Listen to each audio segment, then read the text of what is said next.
you don't want to build your business the way your business is built around you. I started out that way, and it hurt me in so many different ways. Explain this. When I don't run my business, as a project or a side hustle. This is actually a business. I run my business as a corporation. Hate to say it, but a lot of Black people don't read, to the point where when you want to do something, you take the time to read whatever you got to read front and back. When we have to pay for those pictures with you a trifling I got that feeling when you know you made it, and you can travel city to celebrate it. Champagne, make a toast to the finer things, and I want it all, I'ma get it, cause I can feel it. I'm doing things you can only imagine. Spinning sprees, anxiety with me, constantly traveling. So let's make a toast to success. Good morning, good afternoon, good evening, whatever time it is in your neck of the woods. Welcome to another edition of the Stateline Rd Podcast, where conversations just like these create the change that you want. My name is Keedron Henderson, hashtag Coach K the Mayor, and I'm in the stew today with two bona fide bosses. They say iron sharpen iron, and I can tell you these guys here are bona fide steel bosses. The guy to my left is Cohaven, and the guy to my far right over here is MJ, a.k.a. Marvin Clark. Cole. What it do? What we doing, man? Man, we finna turn up, bro. We got a special guest I've been waiting on, so I got some questions from the hood. You know what? That's a great segue. MJ, what's up? What it do? You chilling today? Hey, well, look, we're sitting in here with Cheonshae Brown. Cheonshae. And she is the owner of Little Scholars Academy, a leading childcare center that's redefining what excellence and experience look like in early education. Cheonshae is a creator, strategist who blends business systems, experiential design, and leadership to scale successful ventures. And she's expanding into pediatric therapy as well. That should be interesting. Yes. From retail management to product placement with Walmart, podcasting, community events, and now a growing childcare brand, she's rooted in innovation, impact, and freedom. Welcome to the podcast. Welcome. Thank y'all for having me. Thank you so much. Thank you for having me. Thank you for being here. Go. What's up? Man, I'm just going to let you have it. I'm let you take first, Dad. We're going to get off the beat path today. Let me get straight to it. Yeah. Shay, I got a question out the gate. So, Out the gate. how do you feel to be one of the first to have a big daycare like this in DeSoto County? Black owned. You gotta throw that in. I'm sorry, I ain't want to say that. Man. We have to, Most right? definitely. That's actually one of the biggest pieces. I pride myself on being one of the first Black-owned childcare centers at my size, because it's not too many of us out here. It's not too many of us around here. And coming from a small childcare center where we had 40 kids to now having 200 plus kids is actually a big deal. Wow. In the community. So many people can come to us for so many different reasons, but one of my favorite reasons is they get to come to us for somebody who look like them, somebody who understand them. I understand exactly what so many of the parents are experiencing, and I'm able to relate, which is why I'm expanding into pediatric therapy, because I'm able to relate to what our kids need. And we're here to help everybody and all kids, but not only am I able to help the kids and families, but other childcare owners who want to expand and do more and go to a larger scale, I'm able to be that person for them as well. That's heavy. That's amazing. For sure. What made you want to decide, though, to open up a daycare? Like, was it a gap that you wanted to fill? I mean, was it the passion that you just spoke of? What gave you the So actually, in school, I did childcare at Horn Lake High School. When I was in school, I did 2 years of childcare. Go Eagles. Go Eagles. So Real time. that's where I started, right there at Horn Lake High School. I was going to go to college for education. And at the time,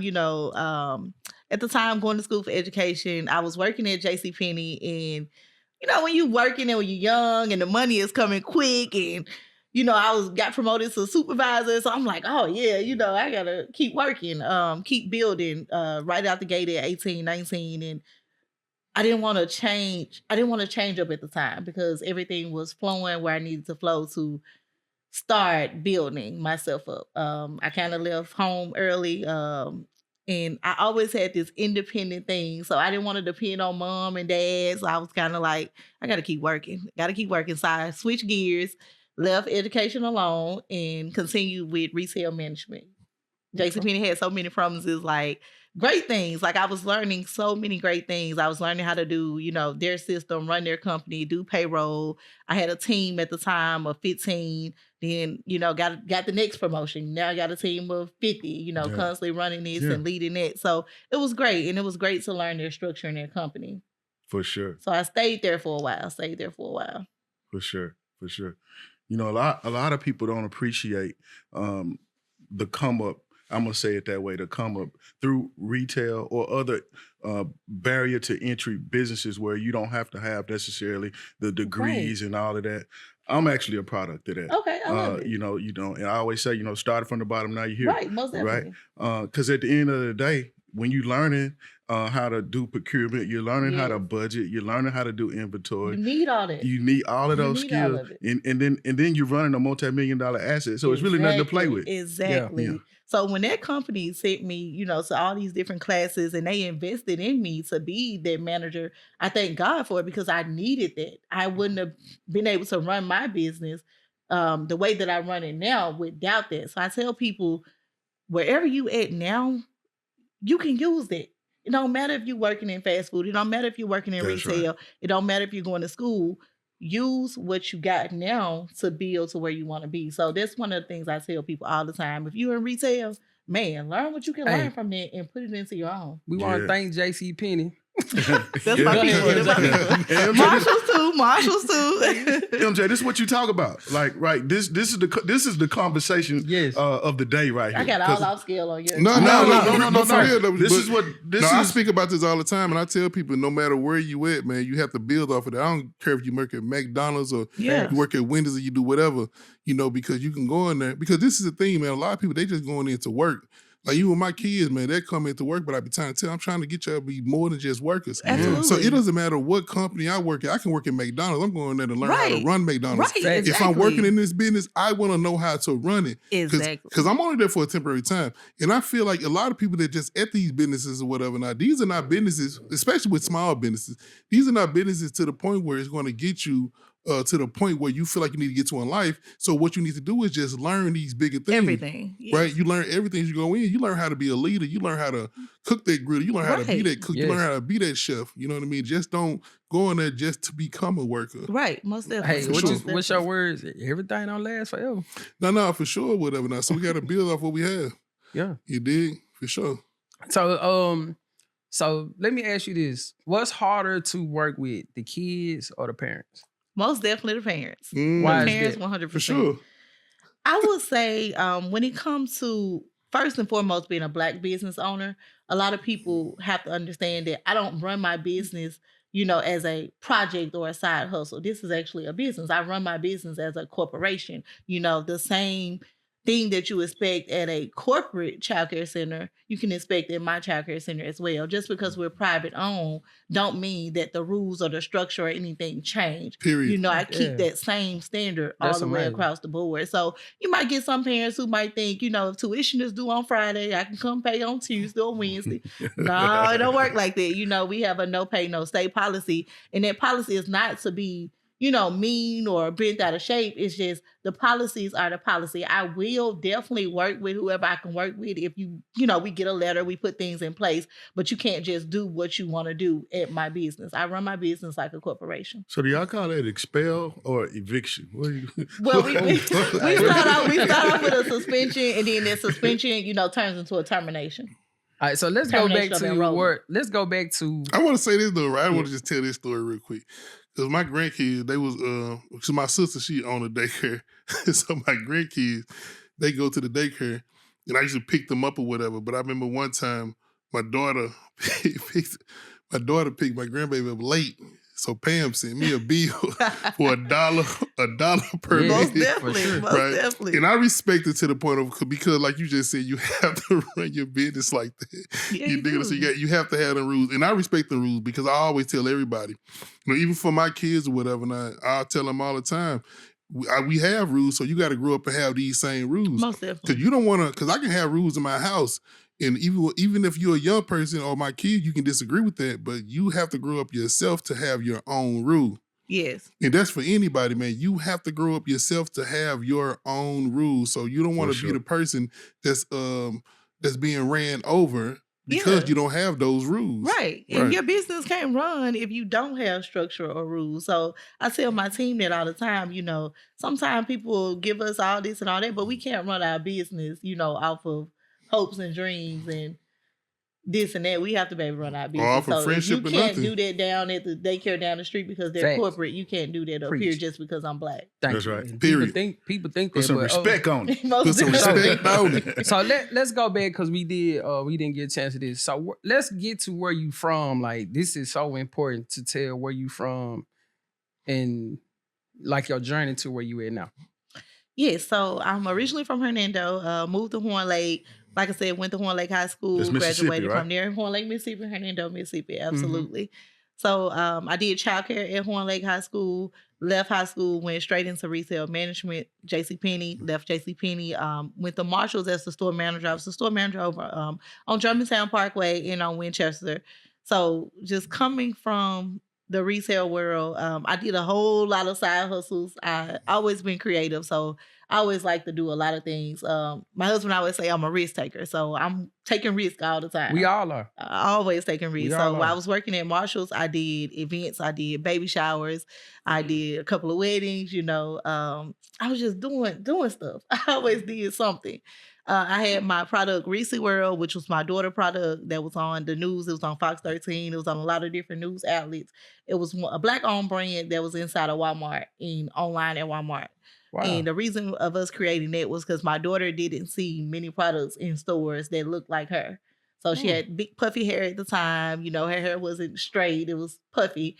And every time we'd go into a store, she'd be like, I don't see, no folders with anything that looked like me, or I don't see any toys or blankets that look like me. So we started creating the folders and the school products and the home products, blankets, shower curtains, different things like that.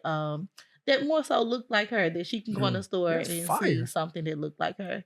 Hey, I'm glad I asked you that question. Yeah, most definitely. So are there any systems or lessons that you take from the corporate world, being in retail and that are applied to your business owning a daycare? Absolutely. Everything I learned in corporate, I incorporated into my business. It's not one thing that I would say I don't use. The number one thing that I use is leadership, how to build my team. So I tell people, you don't want to build your business to where your business is built around you.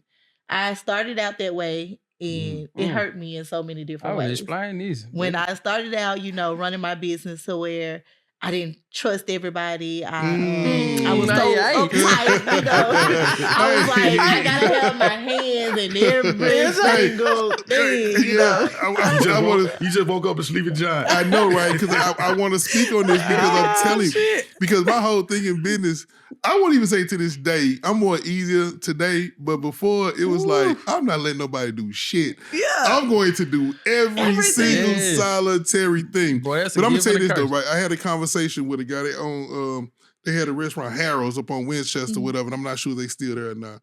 But I'm talking to him or whatever. And let me tell y'all this, man. I'm a praying person. I pray about every single solitary thing. Love it. Right. So, but certain things I feel like, I'm just saying this. So I'm talking to him and I'm telling him, man, everything cool, but man, I'm just having problems, man, finding employees or whatever or not.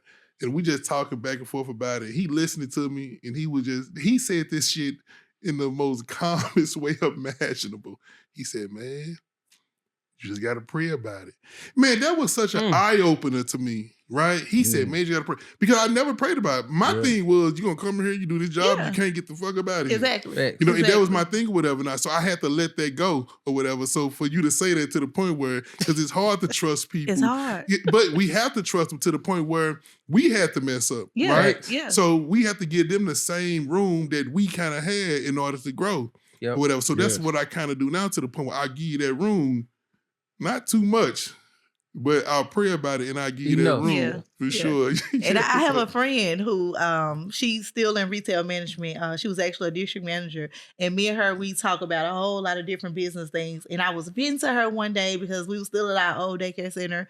And I was venting to her and I was like, well, I gave them a plan. You know, I laid it out. I want them to be able to do this, that, and the third. And I can't be here all the time. So at the time, I'm trying to learn how to balance and how to be a mom, be a wife, and still run this business, because now I'm stepping out on my own and I'm new to this business. And then you got the inspectors coming in. Yeah. So you got to be on point with all these different inspections because you never know when they're going to come.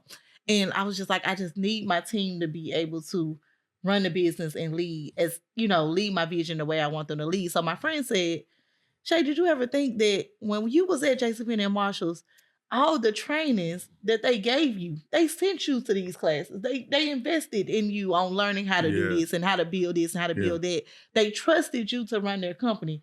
Why are you not trusting your team to run your company?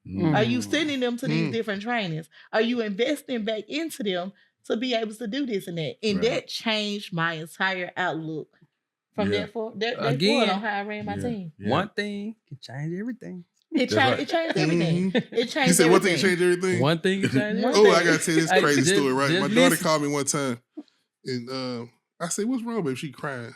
I said, what's wrong, babe? She said, everything is wrong.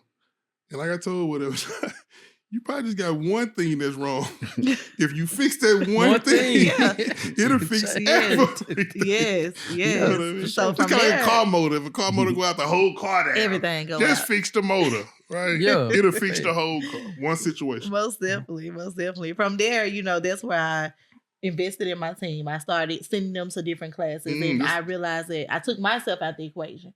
I eliminated myself because I said, I don't want to be here every day. This is not what I want to do every single day. I love my business, but if I don't trust people and teach people, I'm going to drown. And I'm going to be drained, and I can't be no good for nobody else, not my kids, not my husband, not my center. So I started teaching. And that's what I took from the corporate world and took from one of my close friends. I poured back into my team. Whatever I know, I wanted them to know. I was like, I actually want you to do it way better than I do it, because if you do it better than I do it, then we own something. Real talk, because that's how we pay for freedom. We you know what I mean? That's how we pay for freedom. I tell my wife all the time, she just be in the building like, I'm finna ready to go, but she been there for so long, like, no, just get out of here. Yeah. Like Michael run a store down in Jackson, whatever. Now I go down there, he be like, okay, cool, finna go, but he just be walking over. We have to just get out of here. Because I'm gonna keep it a buck with you, right? Sometimes when you're not there, people will do so much better. Oh yeah. Absolutely. And that's the craziest thing ever. They'll do so much, but it's like it's like they want you to leave. Like, if you leave, we'll do better. Yeah, they be watching my schedule. Hey, that's crazy. I remember a long time ago, MJ said that last night we was going back and forth. He said, man, I used to be mad at you for leaving work. And it was like, I ain't say mad, but I used to be like, no, this is one thing. I used to be like, because a lot of people would, because I used to be like, man, get your ass, because Coco, I'm going to keep it a buck with you, right? He gonna take the freedom. I ain't gonna hold you. He always be like that. So, as a person, if we could be there or whatever, and I'd be like, man, what is that? But he'll take that freedom or whatever not. And I had to grasp on to that too myself by seeing him do that, because I used to be pissed off about it. I ain't gonna hold you. Like if he didn't come to work, because Coco the type of person, if Coco say, okay, well, cool, I'm gonna do this for my kid, I'm gonna do this for my old lady, he going to do that shit. Like, I ain't no ifs, ands, and buts about it. I had to learn it though. Yeah, I really had to learn how to do it, because we were slaves to our job. No, for sure. But I still listen. But I'm listen, man. I'm strong on sacrifice, right? So for sure. I'll sacrifice everything to get the job done. But for surely, I have to learn that certain freedom to also. I feel like that's a balance. Ooh, even on speaking on that or whatever. Not for you. We see you travel a lot, right? You be everywhere, right? So let's get into that, right? To the point of when did it come to a point where you felt like, well, you just kind of spoke on it to the point where you had to do these certain things in order to be able to do that travel. So that was your main thing about. Right. Right. But So, it didn't happen overnight. And I think a lot of people forget that. Like, I actually have people that be like, well, how you're not at your center or how you're not able to, be there to open or close. And it was plenty of days where I used to have to jump up at 5:40 because my phone's ringing or my alarms are going off because my center, opens at 6 and nobody's there to open or somebody's calling out or somebody's late. So it was so many things that I had to change, from the small scale before we got to the bigger scale. And I say that to say, when God started me off with a smaller scale, he had to trust me to be able to run that at full capacity before he trusted me to be able to go into 200 kids in a larger scale of where we're at. So if you're not running where you're at, you're not going to run when you get more. Wow. And when I was at my smaller scale, like I said, I put in so much groundwork. I put in so much footwork. I learned so much. I learned myself. I learned how to do my business. And I learned how to balance there before I got to where I'm at now. I used to take my notepad and used to just write so many things down on, well, I want us to be able to do this and I want us to be able to do that. And I had so many different checklists. And at the time, I would just tell people. But then I started putting it in the policy and putting it in black and white. And now I do everything in black and white. And I say that's how our system is built. So whenever somebody called me now to where we're at, if I say that we open at 6:30, I don't have to be that person to open at 6:30 because I got 3 people lined up to be at that building at 6. We're not going to be there at 6:30. I got 3 people ready to go at 6 so that I don't have to get that last minute call to say your building not open, and it's 6:30, 6:40, 6:50. So that was where we started. We started with putting those things on black and white, putting it in the policy, putting it in systems. And anytime my team called me, I tell them, go look at the paper. Go look at black and white. POP. Look at it because that's what we build everything around. And that frees me up. But it costs you though, right? It costs me. Come on. And that's one thing I want to speak on too because, and I say this all the time, because it's just that freedom that we pay for. Yeah. Right? And we have to pay for that the more.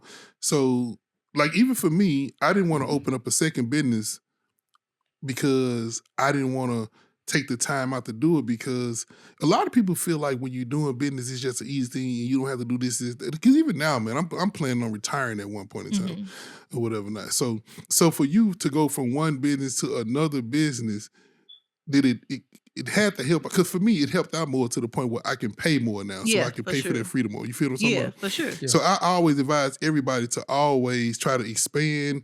So even if a person even don't deserve it, we have the ability to pay out more. Exactly.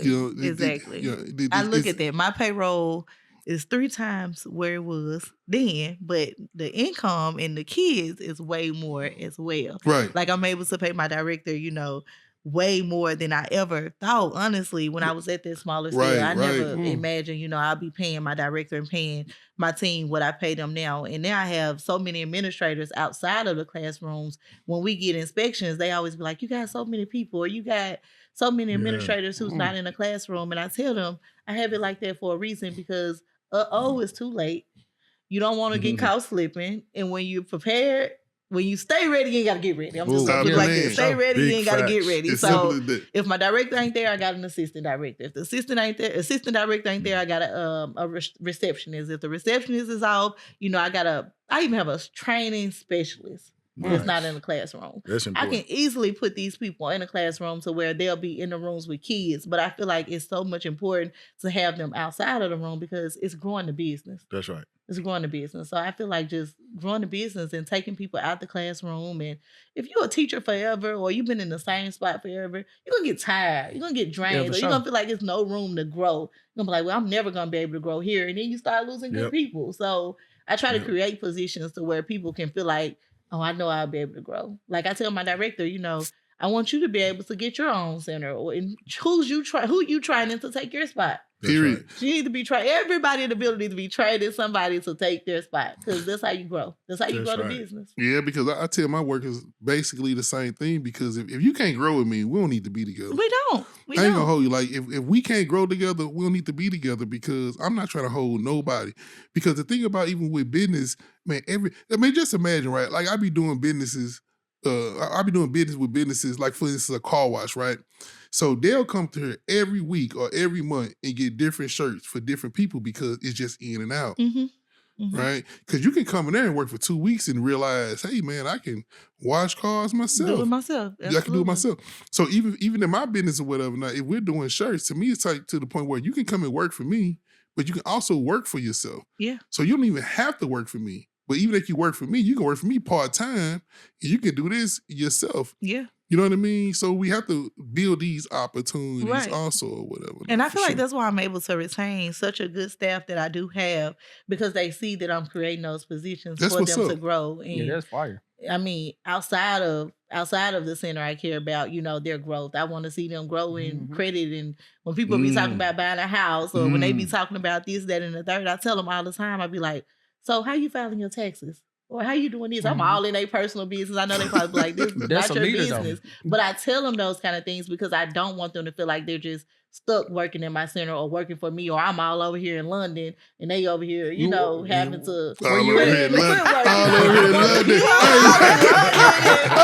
working hard trying to see where I'm at, like I don't care about what they got going on, or because people have real life problems. So I try to, insert myself in their lives as well to let them know that I do care about how they grow in and outside the center. Go ahead. Yeah. Can you share just if you have a moment, because you talked about instilling and growth and that kind of thing. Was there like an aha moment where you saw, okay, I just showed them something, or I did an event and it impacted my team to the point to where, okay, they get it. Yeah, most definitely. The number one moment that I realized they got it was I started studying our inspection books from the beginning to the end. I wanted to know it like the back of my hand. And when we would get these inspections, they would question, well, why is this like this? Or why is that like that? And it was a time at my old center where I didn't have the answer for them because I didn't know the book like the back of my hand. Yeah. So once I started learning and reading on it to where I told my director, I said, the next time we get an inspection, I'm going to know it more than they know it. I'm going to learn their job. Right. I want their checklist. I want their checklist put on our wall to where when they come in, we know what they're looking for. Yeah, we got their checklist. So I printed out their checklist for everybody. And I started teaching my team the state checklist on what it is that they look for. And not only was I teaching them the checklist, but I was teaching them where to find it in the book. So the aha moment for me was we got out an inspection one day and I wasn't there. My team was there. And this was our first inspection at our new building. And, everybody's like, where's Shay? They're looking for me. They calling me. And I told them, I said, this is what we've been preparing for. You should be able to do this without me. Yeah. And when they did it, the calls was through the roof. They were so full with excitement. Everybody was going crazy. Yeah. We had to celebrate. I took them out to celebrate. We had a big party, because that was a big deal. That was a big deal to be able to do this inspection without me. Right. For the inspectors to tell them how great of a job they did and for them to see that what we was preparing for actually paid off. So let me ask you, right? A lot of people try to start daycares. So, and you have your team prepared. What is some of the things that the inspectors look for? Because I know certain things have to be certain heights. Like it's special things have to be in certain places in a daycare. Absolutely. So one of the things that people fail to realize is when you're trying to open a center, the first thing that you're going to do is when you go look for a building, if you want to do a brick and mortar, first thing you're going to do is you're going to see if that building is ready for the fire inspector more than anything. Period. It got to be ready for the fire inspector before it's ready for state and the health inspector because they override everything. They will hold your process up, Period. For a year and not care about you paying out your pocket for this building for a year, but they're doing their job. They're doing their job. Yeah, I will. You woke that monster up again. Yeah. We just talking over here today. We got a story. I know, right? But I'm not going to get too deep into this again because we already talked about it before because I don't even want to call no names. I don't want to be on no BS or whatever. But man, it's his fire inspector in South Haven. South Haven. Terrible guy, man, like horrible. I'm not finna call no names at all because he rough. He mess around and see this shit. Yeah, I'm done for next year. I'm done for next year. I promise you. But listen, I even understand you to the point where you say they do their job, man. But some people, man, especially they overly do their job. Oh yeah. And I don't even want to. Listen, man, I don't want to bring a racial thing into it at all because I think he probably like this with everybody. But just to reiterate on that, yes, that fire inspection is crazy. That's the number one thing. But I can understand it being really kids, extreme within your business or whatever. But I'm just saying to the point where every times, man, we was in business, whatever. Now, man, them fire inspection, man, that's so crazy. So yeah, so I just wanted to really touch on that too, to the point where y'all get that shit together. Yeah, you gotta do your due diligence when it comes to that back end piece of it before you do anything else. And that's another lesson that I learned, going through the process. I didn't know it when I started it. Because at my first center, it was easy. It wasn't as hard as it was with going to a bigger scale. My first building, it was smaller. The fire inspector, everybody, it was just pretty much just more relaxed at that location. I went in, I started ordering all different kinds of stuff. And now I did get held up because I didn't know that at the time was get what they want first before you tie your money up. Tied up with all the things that they want first, then the fire inspector, the health inspector, all the different inspectors. I see you crying online. Man, I'm telling you, they don't know the back end. No, I tell people about that crying. I ain't gonna hold That's you. why we here though. Listen, I tell people about that crying. I didn't cry. And that's another question that we want to have or whatever. Now, were you done answering that question? Yeah, for sure. What's one of the? Well, I guess you can say that, but. We can ask it like what's one of the hardest things or struggles that you have to go through as far as opening a business up, whether what was old or new?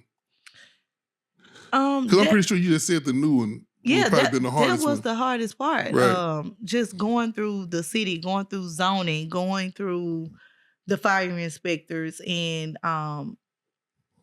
my building that I'm at now, of course, it was a previous CVS. So it was, when I first did it, I knew to look for these things. I knew to look for the zoning. I knew to do my homework on all the things that the city was going to look for. So I called the city and I, made sure everything was zoned correctly and that the building could be a childcare center. Mm-hmm. And of course, people didn't see my vision. They didn't see, how you finna turn this CVS building into a daycare? Like, I didn't at all. It was bizarre to a lot of people. But I always thought in my head, this shit hard. This shit crazy. This crazy. I'm going to tell you what, right? But you motivated me so much to the point when I seen that shit, I'm like, man this shit I'm finna turn up too. You dig what I'm talking about? Motivation. And let me tell you a blessing though, to the point of, man, we had a building that caught on fire or whatever. Wow. And these are things that just happened too, to the point we had 3 different buildings or whatever, and we had to actually move. And I hate to say this or whatever now, but even with that fire, I think it was a blessing for everyone, even with the building people, whatever. So we end up with this, now we got this one building with everything in it or whatever, not to the point where, it just makes.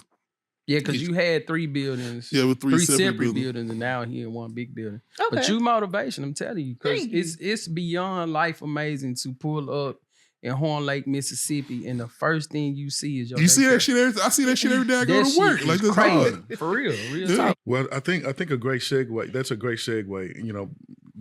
All the things that you had to do to get your business up and running, and then I've been paying very, very close attention to you, and you're someone who is all about leadership, and you're all about systems, and you're all about scale. Yeah.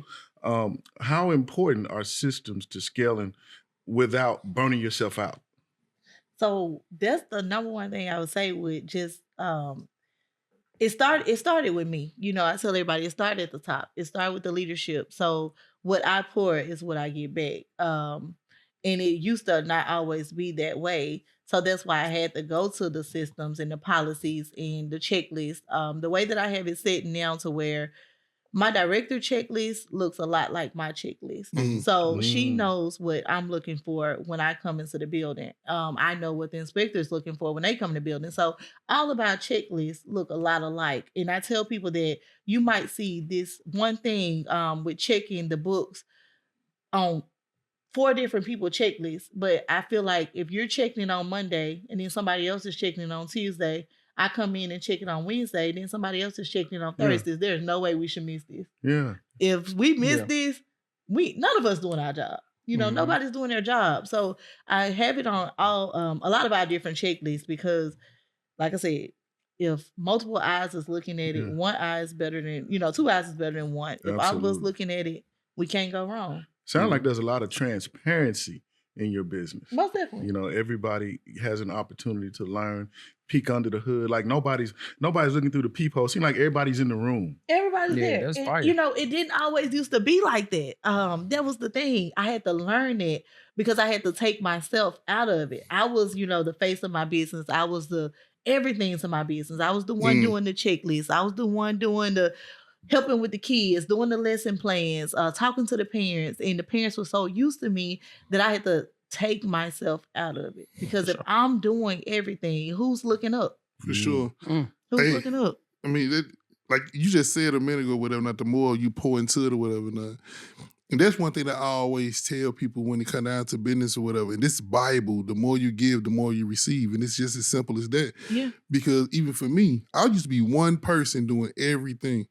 So you got to imagine, right? So if I could put 10 people in position to do this, that, I can make 10%. That's 100%. For sure. Right? Because it's the more I'm giving away. I give away jobs all the time or whatever. Not. I motivate people all the time to do these different things or whatever. Not. So to me, that's just go back when you said that the more you pour into it. And like you said, putting people in position, that's something I'm big on too, because I have a lot of my family members that work for me, work in my center. And I actually pride myself on being able to give them those opportunities. Like you have some people who look at it in a bad way. Like for sure. We used to get complaints that used to say, well, that's her sister or that's her cousin and I tell people all the time, so when you get to a point, you're going to want to hire your sister and your cousin too. Just to go. If you're not, then something's wrong. Yeah, I don't hire my family just because they're my family, and I don't show my family anything different. My family know that the same thing that applies to everybody else applies to them, but I want to see my family be able to be in But to keep it position. 100 though, it feels good. To me, it feels better to be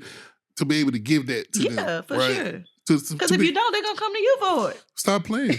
Everybody y'all finna ask you this. Everybody Can I have? That's crazy. Can you? Now I ain't got nothing to give. Let me ask you this question. What would be the number one thing that it take to start a daycare? The number one thing that it takes to start a daycare is, I ain't gonna even cut you, a sprinkler system. I know, keep it 100 though. I'm just gonna be real. Like I'm not gonna give you no fluff answer. A sprinkler system, because if you go get a building that ain't got a sprinkler system, you finna pay $20,000-$30,000. That you probably didn't plan to pay, and now that's finna hold you up. And then you finna waste months of paying bills at your building that you got to wait to get a sprinkler system. And real talk, because even I have it. Right, because I just had a building that didn't have a sprinkler system at all, period whatsoever.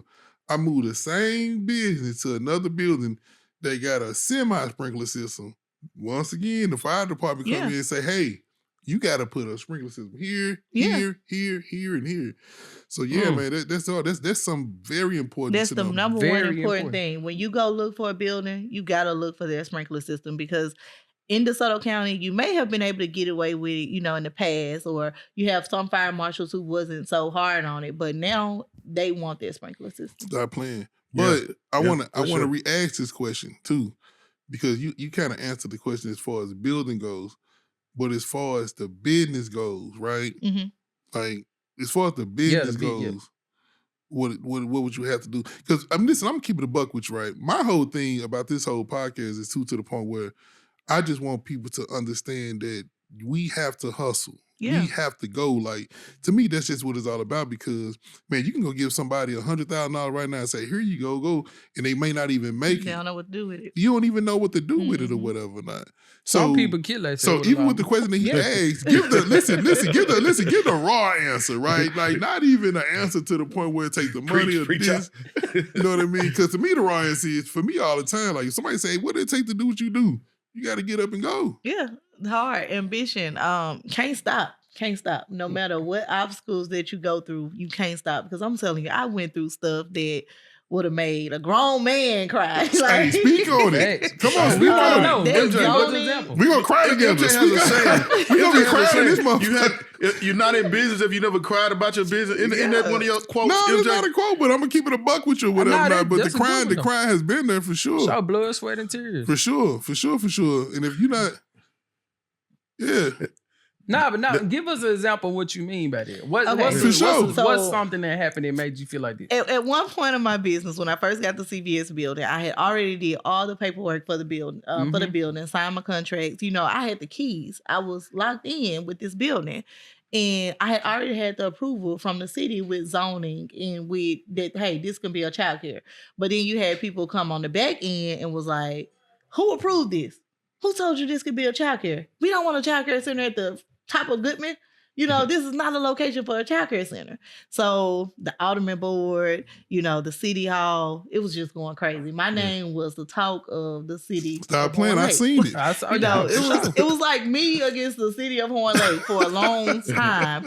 And I had so many different things come up that I wanted to give up. They wanted me to give up. Their entire effort of everything that they was doing was to make me run out of funds, to make me give up, to make me say this is too much. I'm not going to go forward. I'm not going to finish this. They don't know that. I put up my gate and they came back. Actually, before I get to the gate, I'm going to tell you. So we had all the zonings. We had everything we needed. It was nothing that they seen in black and white that could stop us from opening that building. Other than their own personal feelings and their own personal thoughts. So I go to the meetings. I had to stand up and tell them why this should be a childcare center. They went as far as trying to change the zoning of that area. But when they had the next meeting, I had to put it on highlight.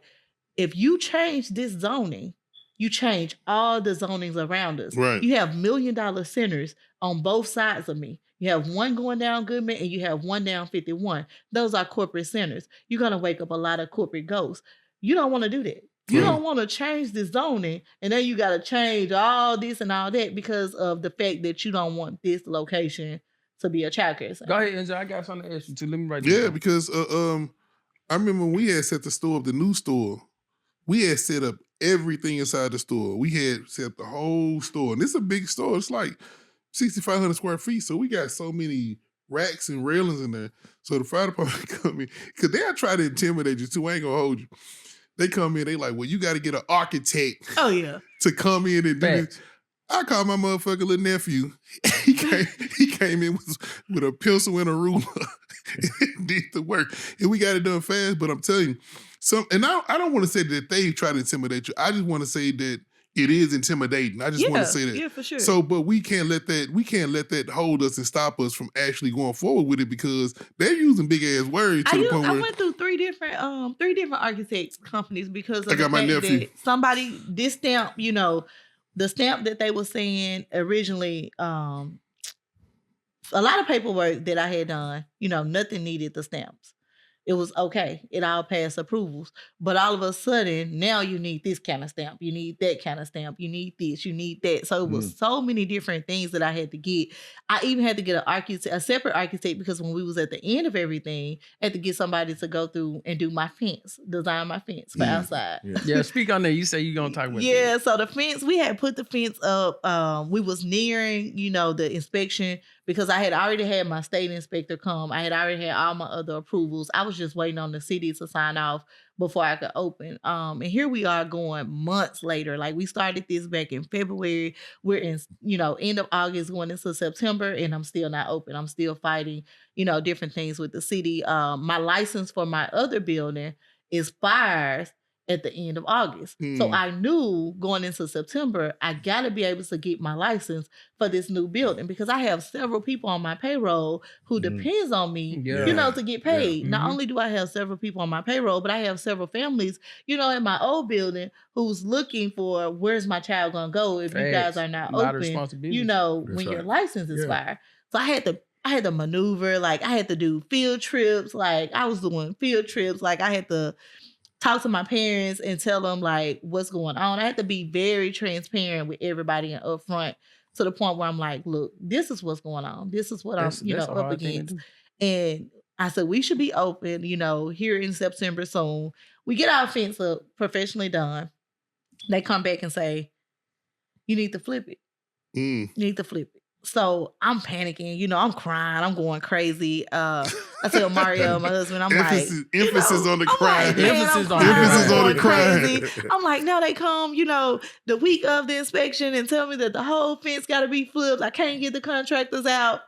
Mario, he called a couple of guys. Like, he called a whole lot of guys, like maybe 8 of them, my brother, some of his close friends. They went out there that night and they flipped their fence. They ain't never did no fence before. Not shout out one to of them. Shout out to you, Mario. Shout out to Mario. That's what we talking about. Ever did a husband came through and flipped it. That's what I'm talking They about. flipped that fence and the night of. So the next morning, called the planner and I said, can you still send the fire inspector out? And they was like, no, your fence got to be flipped before we send the fire inspector out, and you have to have this done and that done. I said, everything's done. They said, no, we just told you yesterday in the email at 4:00 that the fence had to be flipped. How is it done the next morning at 8? I said, we worked all night to make sure it was done. Can you send the inspector? Real talk. Congratulations, because round of applause. Right, for sure. Because that's how it was with when I called my nephew or whatever. We had to. He changed up everything because I'm keeping a buck with you. I'm pissed, because I already know. I know the people we dealing with already. Mm-hmm. Like, I'm even telling him, like, you can move next door to us. He said, boy, whatever. Oh, no, sir. I said I finna move over there. I was finna get a bigger building next to him. Yeah. Because I've been telling him for years, hey, let's get back together and get a big warehouse and all of us get a corner. Right. And make it bigger. And he had to move due to the fire, was unfortunately, but when he got there, I went over there and I saw this building.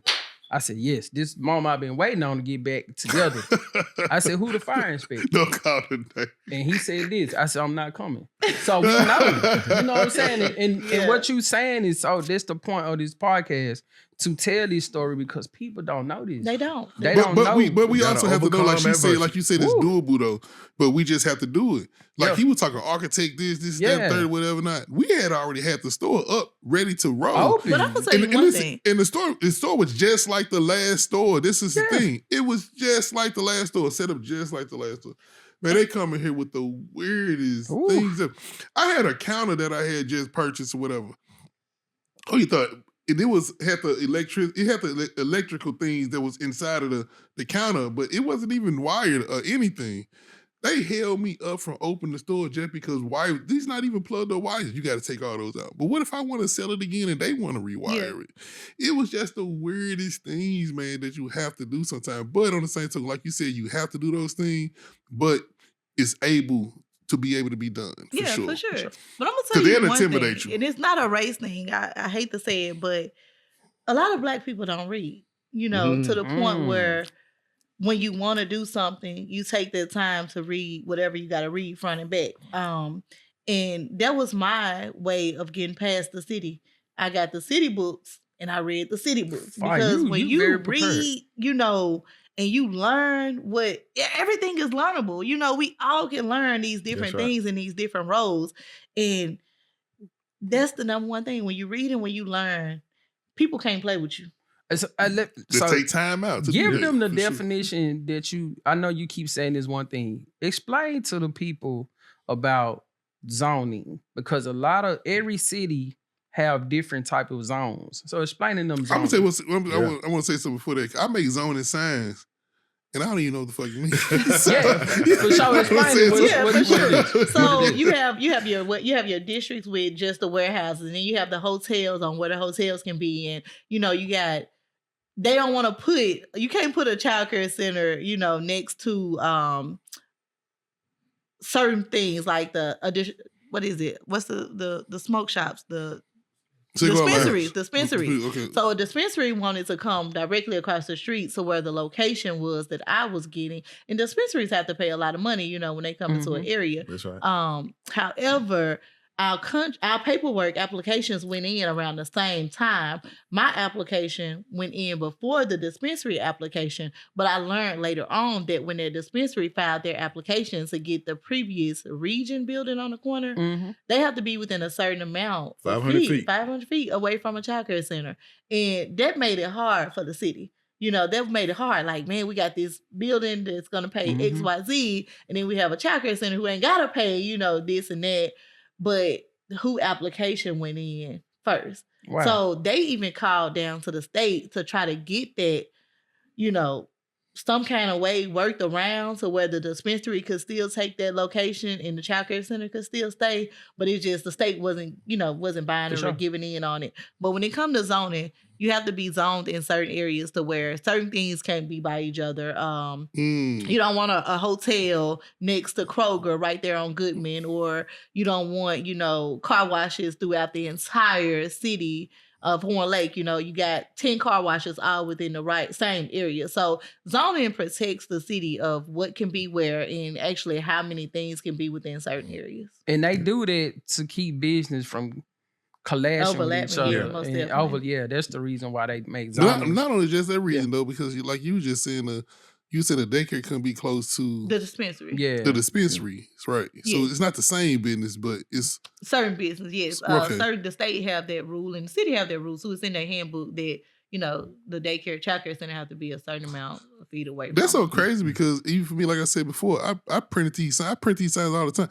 It's one right next door to the building right now, and I don't even know what it means. Hey, that's crazy. So just to get a little bit more granular, so you got your zoning, and then you got your ordinances. Right. Sure, right. Okay. So, you can be zoned commercial. So her building is a commercial building. That smoke shop is also a commercial building. Right. So now your ordinance comes in and says you can't have this commercial building close to this commercial building. Right. So, you got kids, you got a school, you can't have, sell alcohol and these types of things close in proximity to children. So that's why I say 500 feet away. You know what? That's something crazy. I promise to God, I've never thought about that. And I promise you, I print these zoning signs all the time. Yeah. I even play sometime, whatever. Now, I didn't even know what it meant. I'm just putting the sign down. Yeah, and even when it comes to the ordinance that the mayor was talking about, like, I didn't know that the building had to be 50 feet back from the road. Like, we had to make sure that our fence was 50 feet back, from the road, front and back side. So even though Goodman is just on our front side, we still have to be 50 feet back from that back side of the road as well because traffic passed through. Yeah, gotta keep them right of ways, right?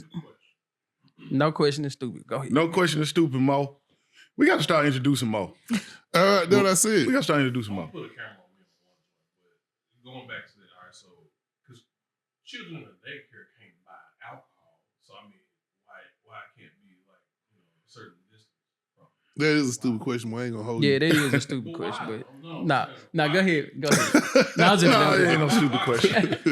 I was just saying. It's just the element. Like, why subject them to that element, the traffic, they're coming in, maybe it increases for a liquor store, for example, maybe it increases a crime element, close to where children are, different types of things. But again, it's a way that cities can protect their way of life, the ordinances, because, you got your zoning, like M1 zoning, that's manufacturing.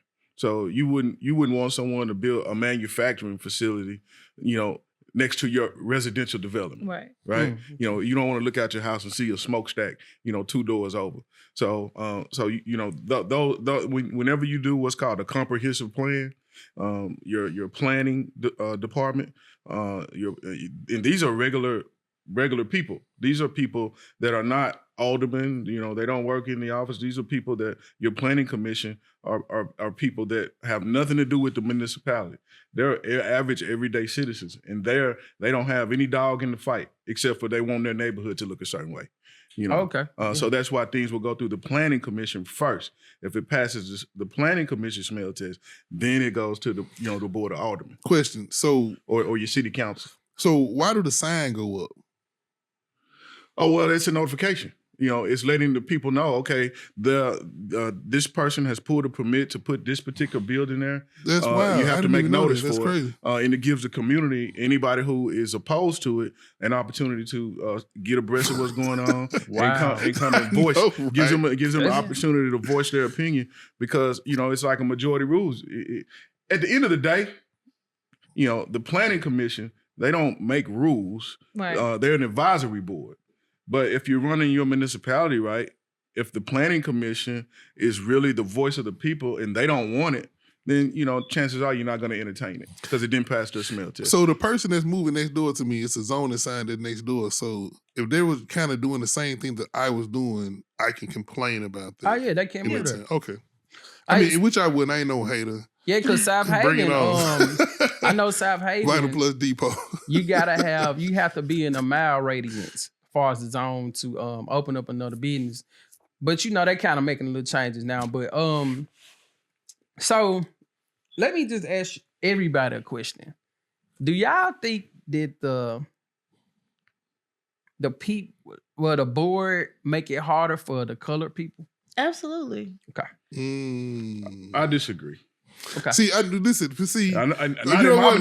Listen, I'm gonna be in the middle because I felt like she was gonna say what I want to say, but I knew what he was going to say, so it's kind of like, I don't really want to get into that. I mean, does racism exist? This is America. For sure. Yeah, right? For sure. So, absolutely, racism Well, I'm exists. not going to say it was all based off race. A lot of it was based off the city wants what the city wants. So they wanted to see, you know, something else take over that spot. They wanted to see that CVS maybe become another CVS, another, you know, retail store, or, you know, changing a retail facility to a childcare center is not something that you see every day. So, of course, a lot of people was thinking and looking at it one side, like, this is not going to work. How's this going to work? Where you going to have, you know, your playground, or how you going to have, you know, put bathrooms in here, or how is this going to work? So a lot of people just didn't see it working because it's not something you see every day. So my fight with the board was based off of a lot of questions of how's this going to work? This is not going to work. You know, you got to have 12 toilets because you have to have a certain amount of toilets and sinks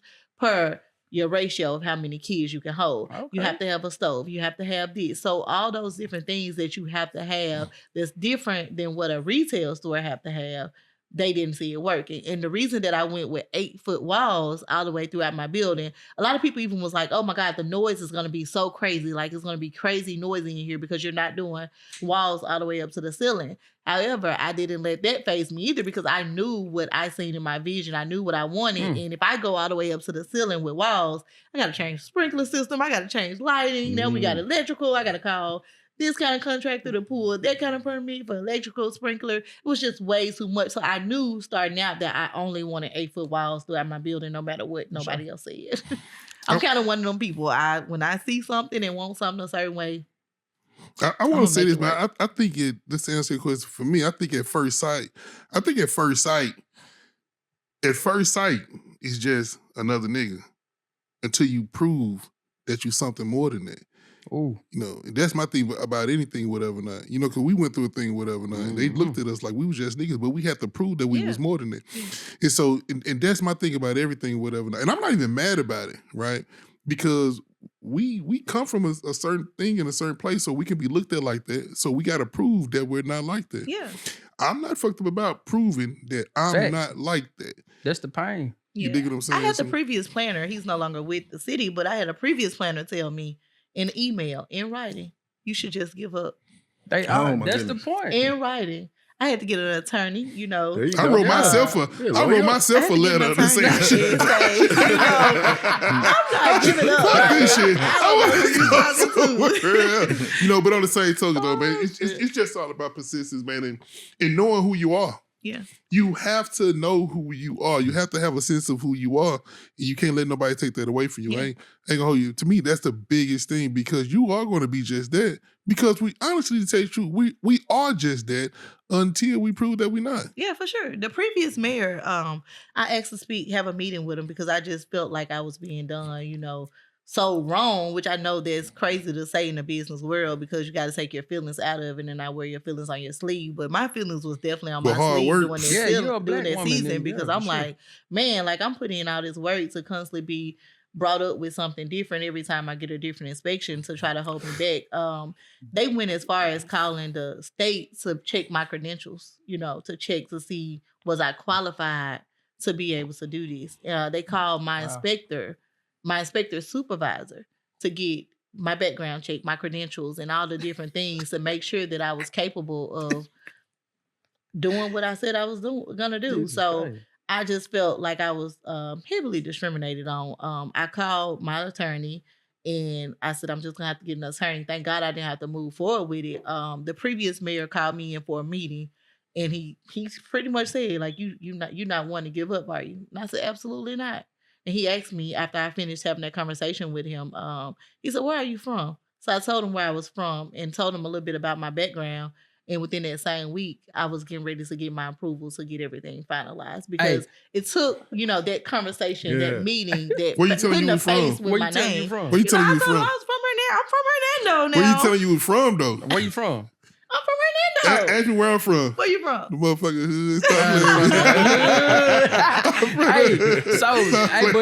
But one thing I have heard, and one thing that we do know, a lot of people don't know, is nothing stronger than religion besides a black woman. Absolutely. For sure. And people don't give y'all the credit for the stuff y'all go through. So you is a prime example of a strong black woman. Mario.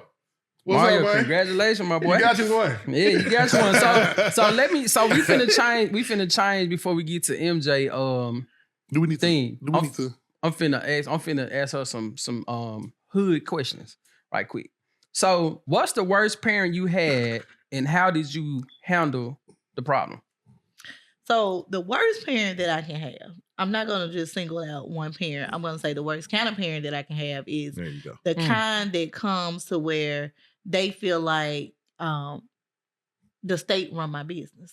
And I have to break it down to them and let them know, the state is there for a reason. We have this posting on the wall to where if you can't get something resolved within the center, you definitely can call this number, for any backup or anything that you feel is negligence or wrong or not being ran correctly. Like that's an open door policy. And we post that on the wall. We give that information out freely. However, the state does not run my business. I have my protocols in place. I have my policies in place. If we're following the state guidelines, the state cannot come in and override a policy that's within the guidelines that I have in place. So those kind of parents that think that they can just call the state to get their way or override a policy or get back in my center after they've been terminated or something of that nature is what I would say is the worst kind, because I feel like, once you take that step to call the state after not giving me a chance, you ain't getting back up in here anyway. Listen, you gone. And I want to add on to that too, to the point, because even in my business, I hate the type of person that will come in and compare my business to someone else's business. Like people be like, they want to do this at Walmart. This ain't no motherfucking Walmart. This is not that. Right. Like, what is you talking about? Listen, I gotta tell you this story. This is a crazy story, wild story. At the store down in Jackson, there was a white lady. She had, and I hate that I say she white lady, but I'm just saying it anyway, because I have to say that. So she come in the store, so she be bleaching shirt. You know how you take a shirt and you'll bleach the shirt to make a different shirt? Yeah, so she come in the store, she buy a shirt, bleach the shirt. She don't like how the shirt turned out. So she want us to give her a refund for the shirt. This is the wildest shit I've ever seen in my life. And she posted it on social media. You know what I did? I took the post, reposted it. They on her ass like back pockets. Because this is the craziest thing.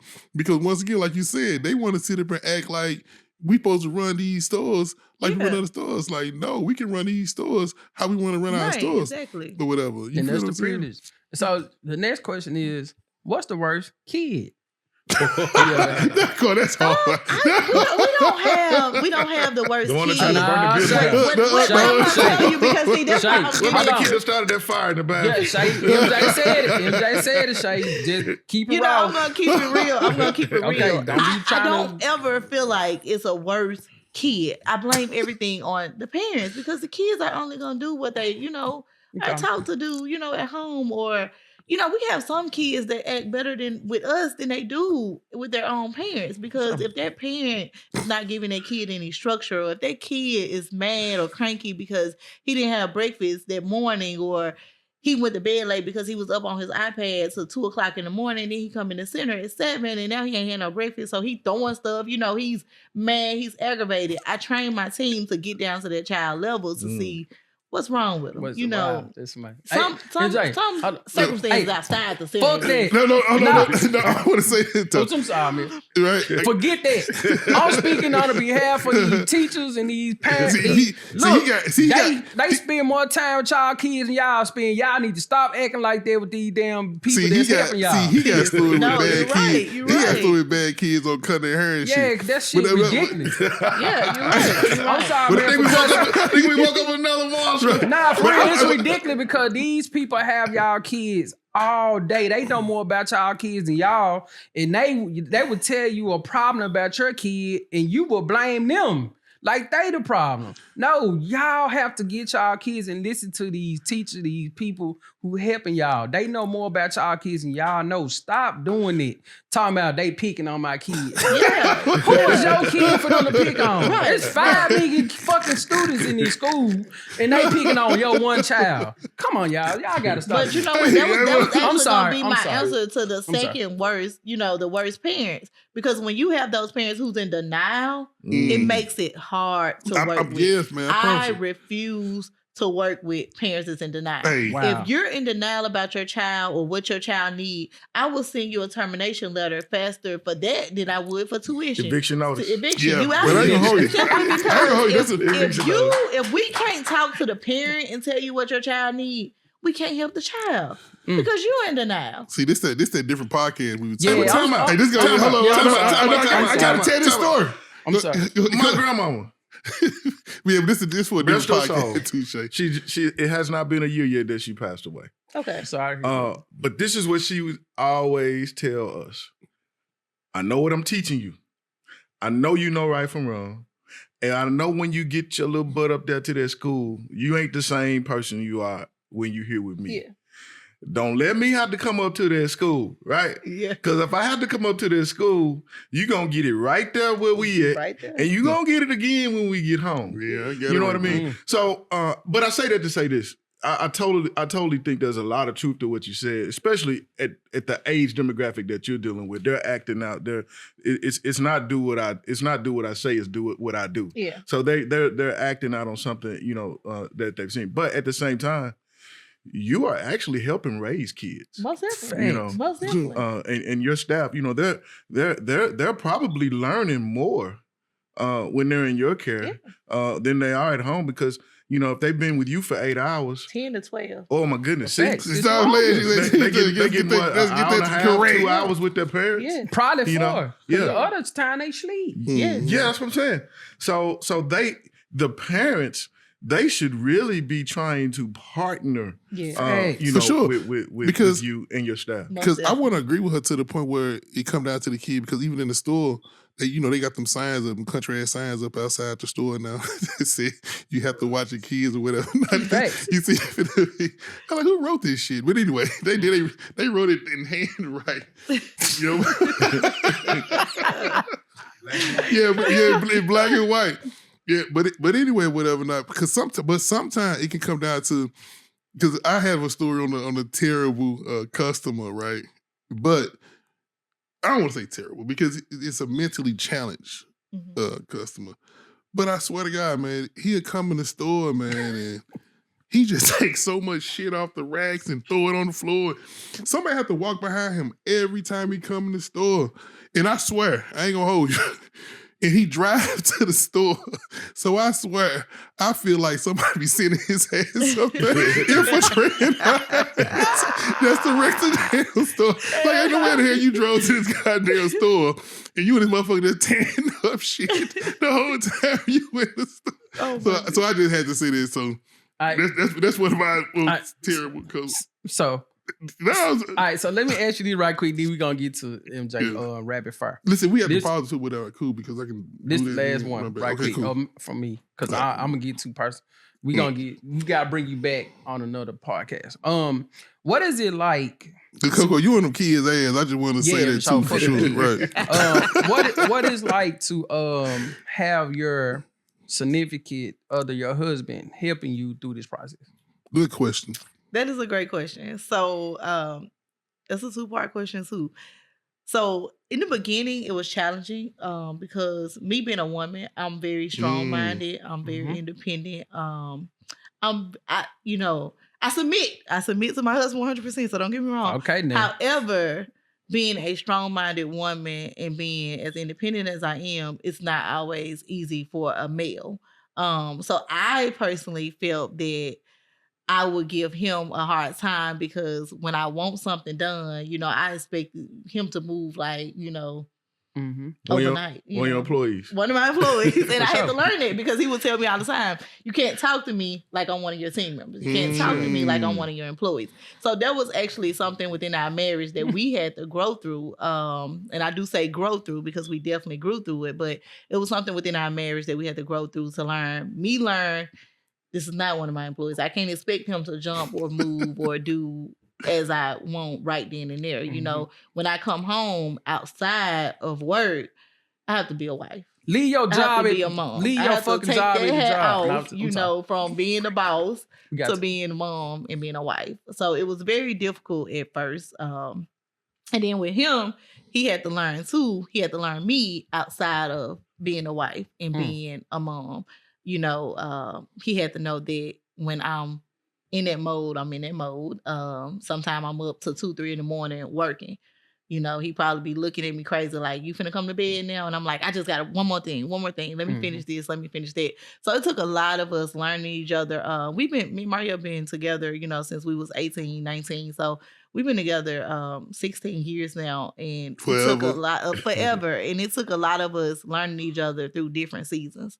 Wow. How I was in my 20s is not how I am now. How it was when I was working at Marshall's, it's not how I am now. So we had to learn each other through a whole lot of different phases of this business and entrepreneurship and growing together. Because even for me and Pat, man, we just had to go through them same situations, to the point. Even now, we'll argue. Man, this is the only time that we ever argue is at work. We come home and it's like we can argue at work and come home and dinner on the table. Yeah. you feel what I'm talking about? But it just be them things or whatever. Because even for her, she didn't want to quit her job. But it had came to a point where it was just kind of like, well, hey man, listen, one of us have to either you got to quit your job or I got to quit my job. And that was just hypothetical. We knew we knew the answer to that or whatever. Not so so I understand that when it comes down to that because I be very hard on getting this job done. Yeah, and sometimes I could be rough.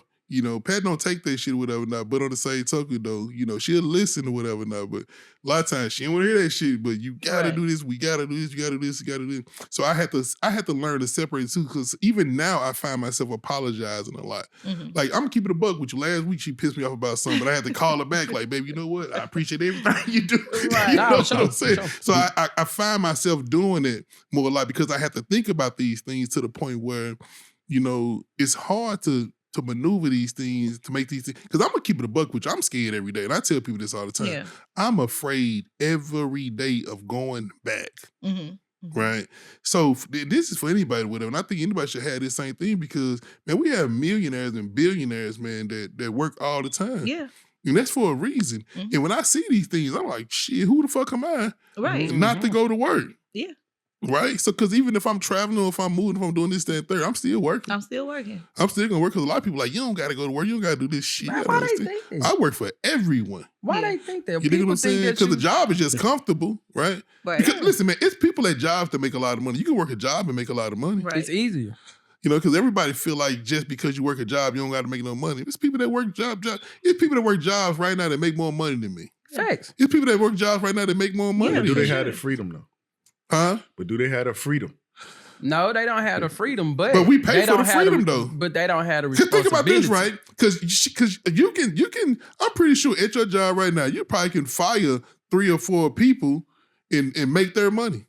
I ain't trying to do that though. Exactly. You feel what I'm saying? So it's the freedom. It's the freedom for sure. So we pay for the freedom. The payroll is the freedom for sure. Yeah, for sure. Now I had to learn it, but can you just take us to a break? Yeah, Cheonshae, we're going to take a quick break. Okay. We're having such a great time talking to you and the nuggets that you're giving, and it's just a beautiful time. But we're going to take a quick break, and we're going to come back, and we're going to get into some boss talk, rapid fire from MJ. Boss talk, rapid fire. So we're going to take a quick break, and we'll be back in just a minute.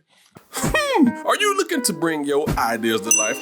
Hey, look no further, because guess what? Vinyl Plus Depot, they are your one-stop print shop, and get what? They service in the Mid-South. Vinyl Plus Depot offers high-quality DTF printing. They also have in-store blanks that, you can sample, come on in the store and get you a little touchy-poo, a little filly-poo, like, okay, this is some good quality materials. And need gear? They got the latest Carhartt jackets and overalls for all your Carhartt jacket and Carhartt overall needs, right?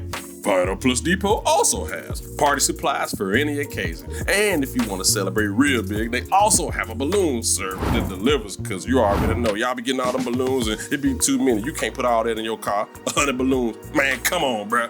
Hey, but look, I'm going to just say this. Come on down to South Haven, 201 Stateline Road West, and let Vinyl Plus Depot handle the rest. So Cheonshae, we've been talking and we've been all over the place. And I can tell that you are someone who is super driven, super motivated, but even more so than that, inspired, and you inspire others. But you also run a tight ship, I can tell. I can tell you run a tight ship. We were talking offline, and I know that you have 4 children. Yeah. And your husband, Mario, who's one of your biggest supporters, who's here with you. Let's talk about now, work-life balance, right? How do you keep that all together? And are there any boundaries that you don't allow, whether it's friends, family, or a team, to infiltrate, to keep it all together on the home front? Right.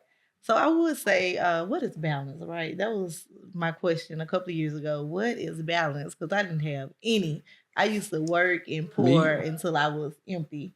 I learned over the years that if you don't take care of yourself, you ain't gonna be able to take care of nobody else. Period. And man, I was wore out. Like, I will forget things. Putting it in my notes wasn't helping. Having 4 kids, at the time I just had 3. And I had to tell myself my whole reason for leaving retail in the beginning was because I wanted that freedom. I wanted to spend more time with my family. I used to have to miss all the barbecues because, working retail, you work. Yeah, you working all the holidays. Black Friday, you working everything. Right, so I was tired. And getting into my own business, I was pouring that same thing in my own business, which you have to. You have to put that same grind in your business that you put into somebody else's. So I didn't have any balance in the beginning. I had to learn balance. My husband had to learn me.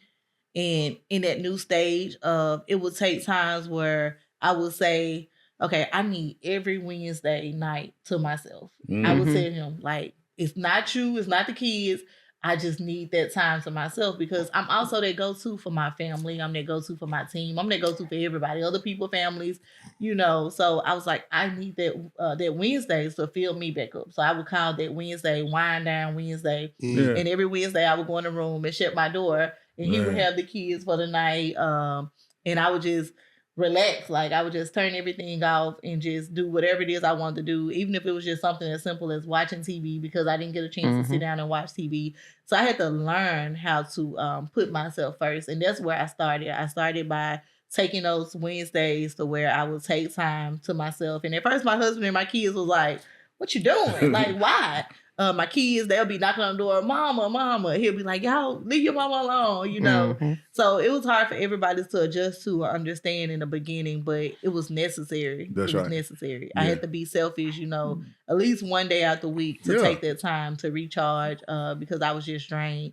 I remember one time my son, he was in kindergarten and he had pictures with Santa. And this is one reason why I don't charge for any extracurricular activities in my center because parents forget. I'm a parent. I forget, and I don't want any child being left out because mom or dad is busy and they forgot or just don't have it at the time, but we forget we're human. I'm glad you said it because when we had to pay for those pictures with Santa, I'm telling you, it was $5, I think. And, I just forgot. I forgot to send the $5. I had plans all week to send the $5. I had notes. And he got home and he called me. I was at work. I was at the center. And he said, Mom, I didn't get a chance to take a picture with Santa because you forgot. Wow. Man, let me tell y'all, Mario wow. had to calm me down. I cried for like hours straight. I cried. That is terrible. I said, you know what? Your whole class gonna get a pizza party with Santa. Come tomorrow. You know, I'm on Facebook. Do anybody know a Santa? You know, I'm looking for a Santa because I'm finna send a Santa to my baby classroom. Everybody finna get a picture and pizza with Santa. That's what's up. I incorporated it into my own That's so business good. too because I felt, you know, I never want a child to feel left out because we do forget and we are human. That's so crazy that you did that to the point where now it makes you do something else. Absolutely. So you're making up for that. Yes. So a lot of times in life, whatever. Now, like Coco always say, a beautiful mistake. Like mistakes can be made, and then we can create beautiful things beyond most that. Definitely. Right. Most That's how we hear. I had to make it up because I was like, oh no, I'm not going down with my baby for getting, you know, his picture with Santa, and I felt horrible. And after I thought about it, I was like, this is why I never want to charge, you know, a parent to be included in a extracurricular activity because I feel like these things should be included anyway. But I think that's true great entrepreneur thing. It's like even at the shop or whatever now, like I had a customer call today because a lot of people they'll call me and say, okay, I want to get a clothing line going on. And I tell them like, you know what? And I understand you got that going on, but I want to teach you how to create your own thing opposed to charging you for that. You feel what I'm saying? Because you can do this for yourself. Right. Most definitely. But I also tell them, if you do want me to charge you. Sure. Nah, but that's great though, right there. That's super. Just another shining example of Cheonshae bossing up. Yeah, big boss. You know what? Big boss. If I was keeping tally, I'd probably be on like 79 right now, where you bossed up in just this hour-long conversation. I use everything as a lesson. You Yes. know, everything for is sure. something that I can incorporate, you know. Well, that's a great segue because this next edition that we're about to go into is the MJ Rapid Fire Boss Talk. Boss Talk. Boss Talk. Boss So he's gonna ask you some questions, rapid fire. You're gonna have 30 seconds to answer. Awesome. So it should be a lot of fun. Great. MJ, For sure. boss up, man. All right, rapid fire boss talk. All right, so first question. Morning routine or night grind? Definitely night grind. Night grind? Get the most done at night. Yeah, for sure. I can agree with you for sure. I think I'm more of a morning person though, because I get up in the morning, it's like I don't got nothing else to do. I got 4 kids, you know. That's I gotta hard. get See, that's hard. Hey, I got 4 kids. I can't be a morning person. Right, I got you on that for sure. You know how mine grown for sure. Planner or digital calendar? I would say digital because we do everything on our phones. Yeah, me too. I tell people all the time, whatever. Now text me or I'm not gonna. I got too much going on. Right. Systems you can't live without. I have learned in my personal life now is I have somebody cook for me because I don't do no cooking. Your girl can do a lot of things, but cooking ain't one. So I can if I wanted to, but I don't like to. So I'd rather have somebody cook for me. Biggest lesson retail management taught you? The biggest lesson. Train up the trainer. Everybody should be training somebody to take their position. Who's coming next? Who's taking your spot? Because you want to go to the next position. Yeah, for sure. I agree with that totally. Because even within my job or whatever, but sometimes it's hard to the point where, especially when you're working with family. Like my daughter, I want my daughter to be a manager, owner, and I tell her all the time, man, you just trying to be a worker. Yeah. Right. So, you know, like you just said, whatever. And I probably even need to implement some things that you were saying to bring in people too. Yeah, it helps. It works. It takes everything off of my plate because, like I said, I had trust issues. And I got me being a trust. You better stop creator, playing with me. I want to do everything. Like, I feel like I can run any business. I want to do everything by myself, or not by myself, but I want to put my hands in everything. And I had to learn, man, that will stress you out. So this next question gonna be kind of simple, right? And this is one thing that you just said that you had to get out of, and even with me also, delegate or do it yourself. Me personally, Shay, she will rather do it herself. Me too. However, the leader in me know now that I have to delegate. In order to grow my business and get anywhere, I can't be everywhere. I can't do everything. So I have to delegate. For sure. Like I even tell my cousin, like to me, like she the manager at the store. But I promise to God, man, I gotta shout her out because she worked so fucking hard. Like this girl, man, just work. But I be trying to tell her, because listen, she used to work for me. She worked for me for a long time. So now it's way better, it's way smoother. But she used to be to the point where she used to complain a lot because she felt like other people didn't do too much. But I'm telling her to this day to the point where you do everything. So now you have to learn how to figure out how to navigate these people to actually do a job opposed to you. Because I would rather for you not to do nothing. Right. And you can just make sure that they're doing something. But once again, we have to learn that though. Have to learn. So hopefully she's learning that for sure. All right. The biggest challenge in childhood and childcare, the biggest challenge in childcare entrepreneurship. The biggest challenge I would say is building a team that you can, you'll never really trust everybody, but building a team that you can know that's going to come in with that same passion and same heart to do the job like you want them to do. Because like I said, in order for it to grow, in order for childcare to run, the team is who run the building. For sure. And I would say, in order for anything to run. And then even the most important part about that or whatever that is, we probably can agree on to the point where, I tell especially my daughter, I tell her all the time, you're not invisible. We see you. We see you. I tell the people in the building, you're not invisible. We see you. So the more you do, the more we can actually think about or consider giving. Yeah. Right. Even with the parents, I spend most of my time waving and smiling. With the kids, I spend most of my time hugging and, getting down to their level, smiling and making jokes and having fun. But when it comes to the team, the behind the scene work that people don't see is where I spend the bulk of my time, because I have to build that team to be able to go in front of those peers daily, to be able to work with those kids every day. So that's where I spend majority of my time. Yeah, for sure. It's so crazy because I tell people all the time, I talk to people all the time, but no one never hear these conversations. So no one understands that. Right. So it's cool that we able to have this podcast in order to get these things out. Absolutely. Right. Experience over price, yes or no? You're going to pay for what you get. Stop playing with me. That's so crazy. Once again, I'm back to the people that have the clothing line. I tell people all the time, you can't afford it. And this is one thing that I tell people all the time, because I'll get people that are coming to the building all the time and they be like, well, we don't know how to do this, we don't know how to do this. And I tell people, hey, listen, man, the less you know, the more you're going to pay. Yeah, for sure. And people be like, why does childcare cost so much? Man, y'all want these trained teachers. Y'all want, your kids coming home the same way they come in. We can't just hire anybody. We got to pay these people. Childcare is expensive because it comes with a lot. Take a lot to run it. It's so crazy because I got another question or whatever now, and they could have answered that. What drains your energy the fastest? The complaints of why childcare is so high. Listen, I skipped the question just to get to that question, so you can go ahead and just knock that out. I just threw you an alley-oop on that one. I ain't going to hold you. Listen, I'm telling you. What fuels your creativity?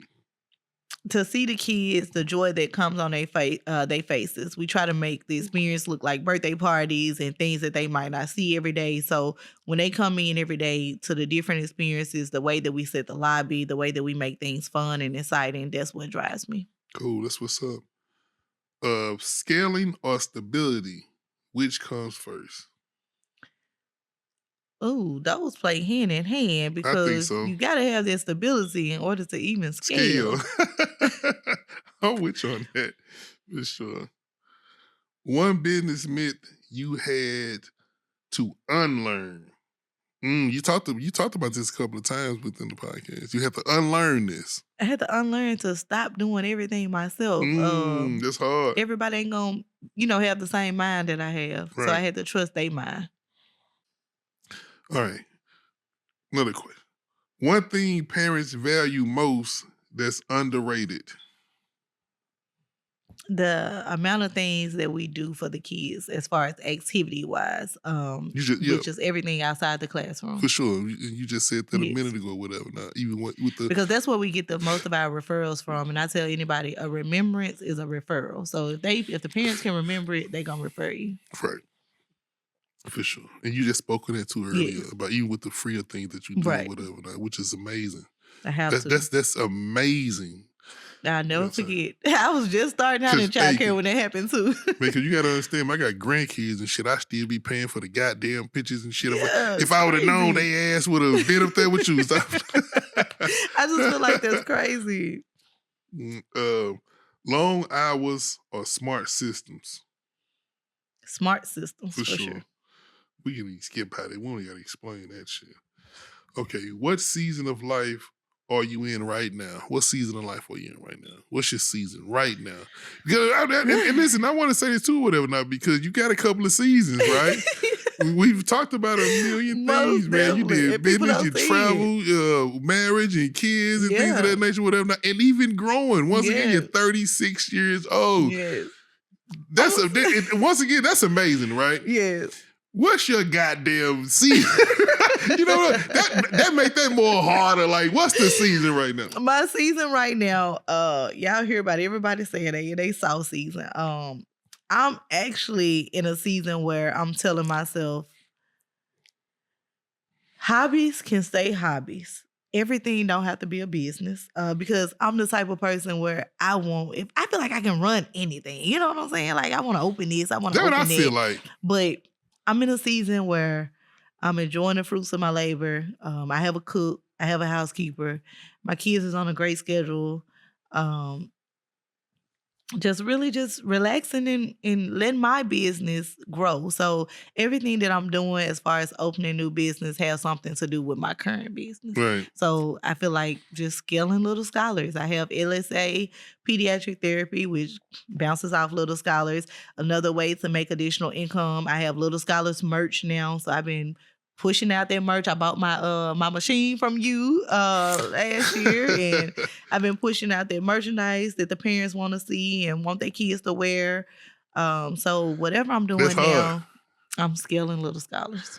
That's hard because you know what, and I was thinking about this earlier, whatever. Now, because even when I was saying earlier, I try to tell people, hey, you can do this yourself, or you can. I even told my sister we can even cut this out to the point where that you can do the product or whatever, not because a parent about I don't give a fuck, man. If you put a kid face on anything, they want it. A parent about that shit. They want it. Like we get so many orders right now for these varsity jackets and these sweaters for Christmas times, and and plus it's walking advertisement. And we got, as a matter of fact, we got kid hoodie sets in the store right now. Y'all may want to come check. I'm about to come look at those. You come on, check it out, man. I'm small dress, stop playing with us. I'm coming. I'm already thinking about next year. I want what kind of merch we putting out for Father's Day and Mother's Day for the holidays. Yeah, as a matter of fact, I'm gonna have to come by the store just to check it out, see what I got going on or whatever. And I probably can upgrade it on some shit or whatever. Now let me see what's popping. Get us right. Yeah, we're gonna get each other right, man. Exactly. That's the thing, whatever. Now, man, it was just all about it, whatever. Now, where connection create change for sure. All right, this is the last question: legacy or lifestyle? I would definitely say when you're growing, you don't think about now. Okay, so now I have a great lifestyle. Like when people see me online, they look at all the different things that I do and the travel and the way that social media look, but that's just a look. They don't see the behind the scenes of the lifestyle. Like they don't see the work that it takes to build that lifestyle. So yeah, like I would say more legacy because even when it comes to the lifestyle, like me and my husband had to grow through so many different things. My kids had to learn, how mom was working so hard, so now I'm free and flexible. So I would say the lifestyle helps me get to the legacy. But my end goal, and I'm going to tell you this before we go, my end goal is to help my family, my sisters, get their own center.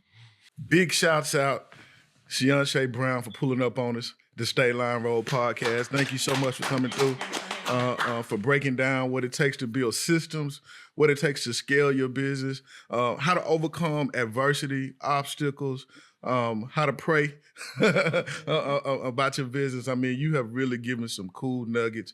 We appreciate you coming on here. But right now it's time for you to give, people say shameless plug, right? We don't want you to feel no shame at all. We want you to tell people where is your building if they have a kid that's getting ready to go into daycare. Maybe they're not happy with the daycare provider, right? that they're currently using, and then any other venture that you have going. This is your opportunity, and please be as bold as you know how to be right now. Yes, right now. Yeah, Absolutely. Get So that camera right there. hey guys, I'm Cheonshae again. You can find me at 1502 Goodman Road, Horn Lake, right here, Little Scholars Academy. We take kids from 6 weeks all the way up to 12 years old. We take all kind of payments, MDHS as well. The number one thing I will tell you at our center is you're going to get an experience outside of the classroom. I pride myself on being able to teach my team how to do everything to give your kids the experience that they need to be kids. Your kids will come in smiling and they will come in happy. Our lobby will give you everything you need to make you feel like you're at an event. That's one thing that separates us from the rest. So again, you can find us at 1502 Goodman Road, Horn Lake.